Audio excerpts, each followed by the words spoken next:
Okay, good morning. This is day 20 of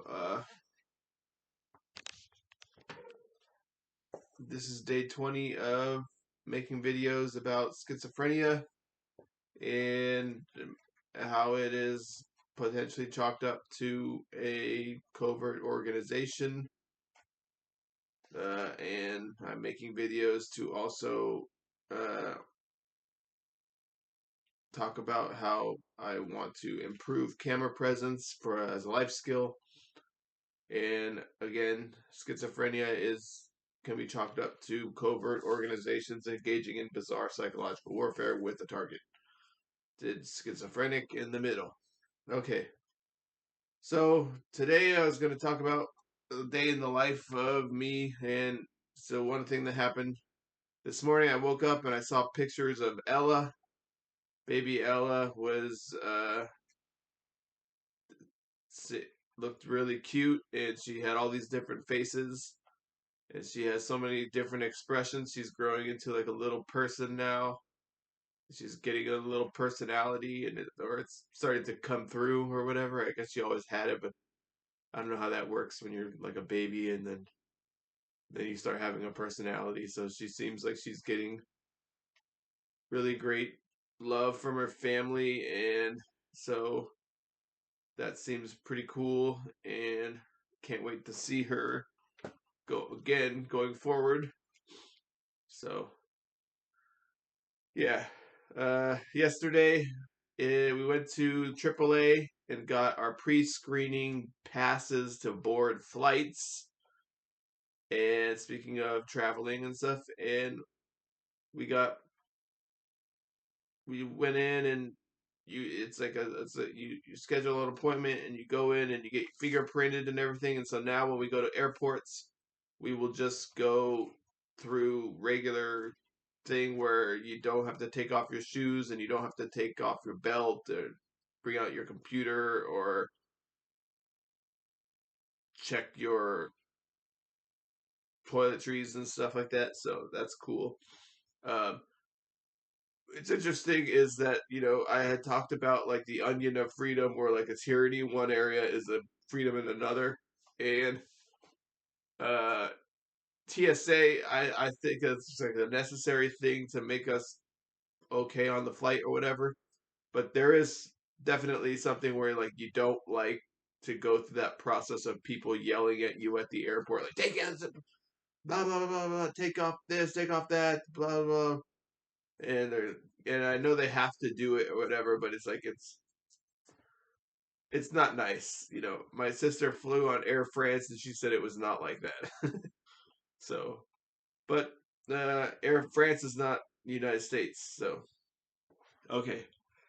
I guess I'm going to talk about a few things. I had talked about like the potentiality that what was schizophrenia ever in we go back hundreds of years. There's been schizophrenia, and like you know what was it ever? And I talk about time travel into temporality, where potentially there was high technologies going back further in time. And I was reading a book called "We Are Electric" by Sally Adi, and I picked this book up at a DC bookstore. So it was right in the heart of the nation's capital. They were selling this book, and it was kind of front and center on a certain section of the thing. It was like you couldn't miss it. And so in this book, it's talking about the neurocode, the neural code, or you're cracking the neural code in bioelectricity, and how the history of studying bioelectricity in the body. And it discusses, I'm at a section now where it's discussing a guy named Richard Catone. I don't know if I said his name right, but he was like a scientist, and he in 1875 measured the electrical activity in the brain. And he was going, so all the way back in 1875, people were interested about measuring the electricity of the brain. And so that's what happened in public in 1875. So potentiality is it could go back even further than that. And when you take into the idea of time travel and stuff like that, that you don't know how far back this stuff goes, but it, publicly it goes all the way back to 1875 that people were trying to measure the electricity of the brain, and there was interest in that in the world. So I just put that out there to say, like, how long has this stuff with schizophrenia gone on, and how long have people been describing a real reality? In my Facebook page, I have a few things on there. Uh, I have a few things on the pinned. I have a pinned post, and it talks about how I have experienced schizophrenia and going back like 15 years or whatever. And one of the things that happened to me was that I experienced voices in my head 24/7 for 6 years or so, I guess it was. And it really debilitated me and everything like that. And it was traumatizing, and it just really threw my life for a whole loop or whatever. But uh, I'm just pointing out on the page that there was a Fortune 500 Honeywell executive whose book I'm reading right now called War is at the Speed of Light. And he discusses in that book apparently that there is a weapon system, that there is technology exists in weaponized form to put voices in people's heads. And this has been reported elsewhere in other mediums, and like even in newspaper articles and things like that. It's been reported on CNN that the Havana syndrome victims, one of the things that they heard was voices in their head. And I think there was a main scientific organization, the National Academy of Sciences, which is like the main organization in the world, and it determined that these these voices and these things were largely probably produced by a weapon. And interestingly, or Havana syndrome was produced by weapons, so thus the voices. Then I also have on there that John Kirby uh, discussed in his briefing at the Pentagon before the invasion of Ukraine by Russia, that Russia was potentially planning a false flag operation. And if you don't know what false flag operations are, they are attacks or acts of war, or appearances of acts of war in which a false flag, like it's done in the name of a particular group, but it's actually done by the group A will do something pretending to be group B, and it's actually group A that did the attack on itself in order to justify a war. And so uh, John Kirby, that's one example of how a false flag can happen. And John Kirby discusses that fake mourners, fake explosions, fake victims, even fake corpses could be used in a false flag attack to excuse Russia's invasion of the Ukraine. And he said that on the Pentagon podium. I saw him do it. It was on TV. And it's even in a PBS article now, that if you could go back and read it. And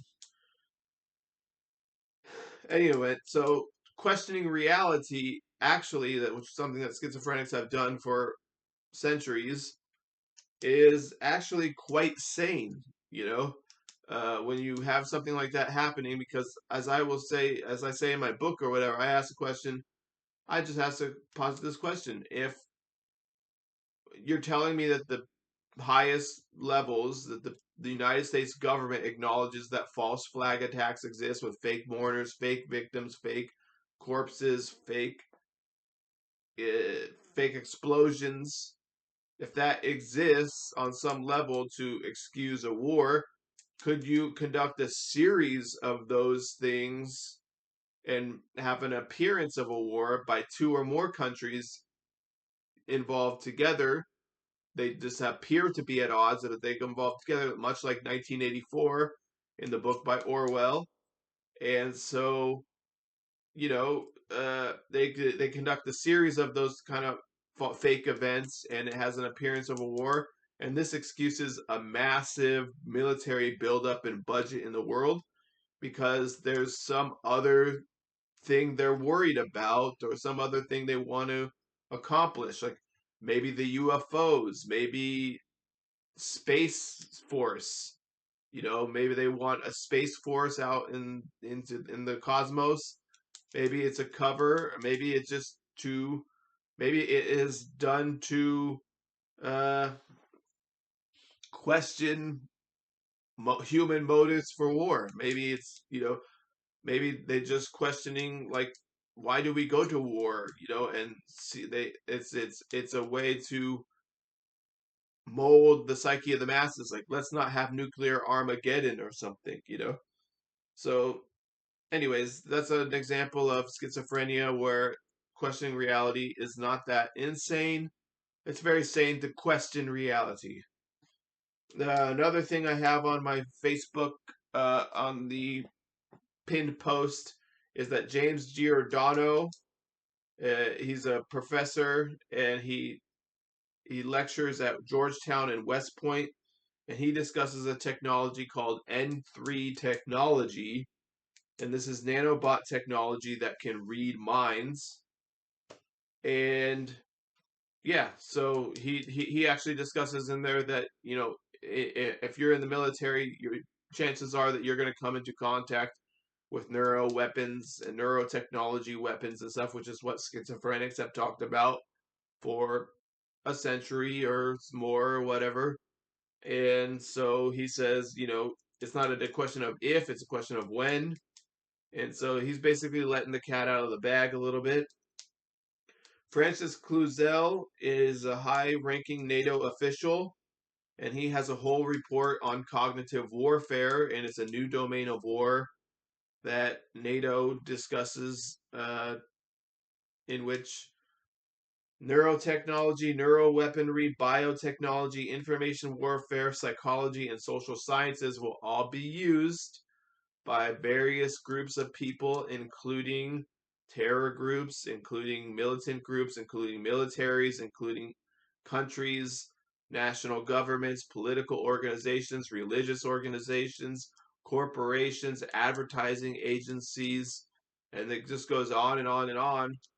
And this is like, and it's various groups are using various things. So they're all engaged in this thing called cognitive warfare, and the aim is to change the cognition of individuals and groups of people.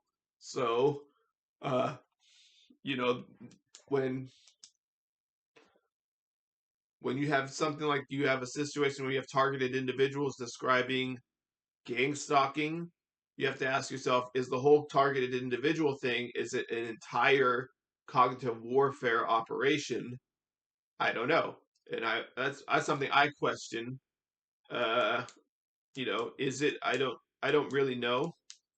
Are the targeted individuals just describing a cognitive warfare operation and they're not part of it? I actually question. It's like, it's a schizophrenia thing too. I actually question when someone says they're schizophrenic. I question it. Is the schizophrenia thing something that is going on to mask the targeted individual thing, or is the targeted individual thing something to cover up the schizophrenia thing for centuries? And these are questions that I have as somebody that is just a research subject of a massive research project that is potentially like an open air exhibit of schizophrenia. And that's something I will maybe talk about at another time. But like, the idea is that maybe the targeted individual or the schizophrenia programming that you see going on with me and other people is like, maybe it is all an open air exhibition of these crazy technologies and these crazy political technologies, as well as weaponized technologies. And so, yeah, I guess that's where I'll stop today. But thank you for listening, and have a good day, everybody. Okay, goodbye.